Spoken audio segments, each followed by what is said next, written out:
خوب۔ قاری صاحب آپ سے سوال یہ ہے کہ کیا اسلامی حکومت کے خلاف بغاوت کی جا سکتی ہے؟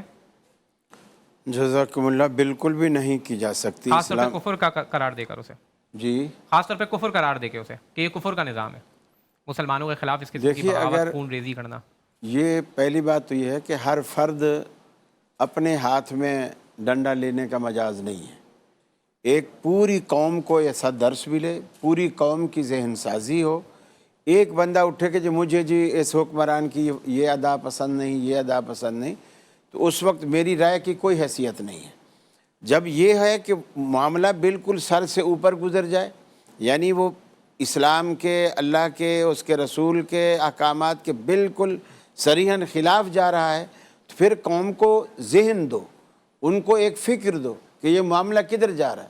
خود صدیق اکبر رضی اللہ تعالیٰ عنہ نے جب زمام اقتدار سنبھالا، خلافت سنبھالی، تو آپ نے اپنے پہلے خطبے میں یہی ارشاد فرمایا کہ لوگو، مجھے تم پر چنا گیا ہے، جب تک میں اللہ اور اس کے رسول کے تابع رہ کر کام کروں تو میری اطاعت کرنا، اور اگر میں خلاف چلنے لگوں تو مجھے سیدھا کرنا۔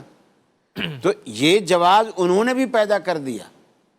باقی اگر آپ سمجھ رہے ہیں کہ اسٹیٹ اسلامی ہے تو آپ اس کے خلاف بغاوت کرنے کے مجاز نہیں ہیں۔ حکمران گناہگار ہو سکتا ہے، لیکن اللہ کے رسول نے گناہوں پر بھی ان کے خلاف آواز اٹھانے کی اجازت نہیں دی۔ آپ نے بلکہ فرمایا تم پر کالا حبشی غلام بھی اگرچہ تم پر مسلط ہو جائے تو بھی ان کی بات کو سننا، ان کی اطاعت کرنا، ان کی بات ماننا۔ یہ اللہ کے رسول نے خانہ جنگی سے بچانے اور مسلمانوں کو باہمی خلفشار سے بچانے، چونکہ اقتدار جو ہوتا ہے یا خلیفہ جو ہوتا ہے وہ ایک محور ہوتا ہے، اور ہم اسلاف میں بھی دیکھتے ہیں جب محور کو کمزور کیا گیا ہے مسلمان منتشر ہوئے ہیں۔ مسلمان ہمیشہ انتشار کا شکار ہوئے ہیں جب مرکز کو کمزور کیا گیا۔ تو مرکز کو مضبوط رہنا چاہیے، اور ہمیں بھی مرکز کو مضبوط کرنا چاہیے، اور اس میں اگر کوئی کسی بھی کتاب میں اگر کوئی ایک سطر غلط ہے تو بجائے اس کے کہ آپ پوری کتاب پہ بین لگا دیں، آپ اس سطر کی نشاندہی کریں کہ اس میں سے یہ سطر ہٹا دیجئے، باقی کتاب آپ کے لیے مفید ہے، آپ اس کو لیجئے۔ تو نبی کریم صلی اللہ علیہ وسلم نے اس طرح آواز اٹھانے اور ان کے خلاف قدم اٹھانے کو آپ نے پسند نہیں فرمایا، بلکہ آپ نے فرمایا ایسا فتنوں کا دور آئے گا، ایسے دور کے اندر فرمایا جو بھاگنے والا شخص ہے نا، اس سے چلنے والا بہتر ہوگا، اور چلنے والا جو شخص ہے اس سے کھڑا ہوا بہتر ہوگا، اور کھڑے ہوئے سے بیٹھا ہوا بہتر ہوگا، اور بیٹھے ہوئے سے لیٹا ہوا بہتر ہوگا۔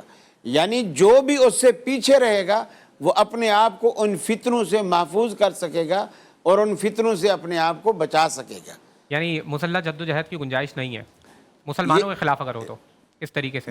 مسلمانوں کے خلاف تو بالکل بھی نہیں، بالکل بھی نہیں۔ اور چاہے کہ جب آپ کہہ رہے ہیں کہ اسٹیٹ بھی اسلامی ہو تو اسلامی اسٹیٹ یہ آرڈر ہی نہیں کر سکتی کہ مسلم کے خلاف آواز اٹھاؤ۔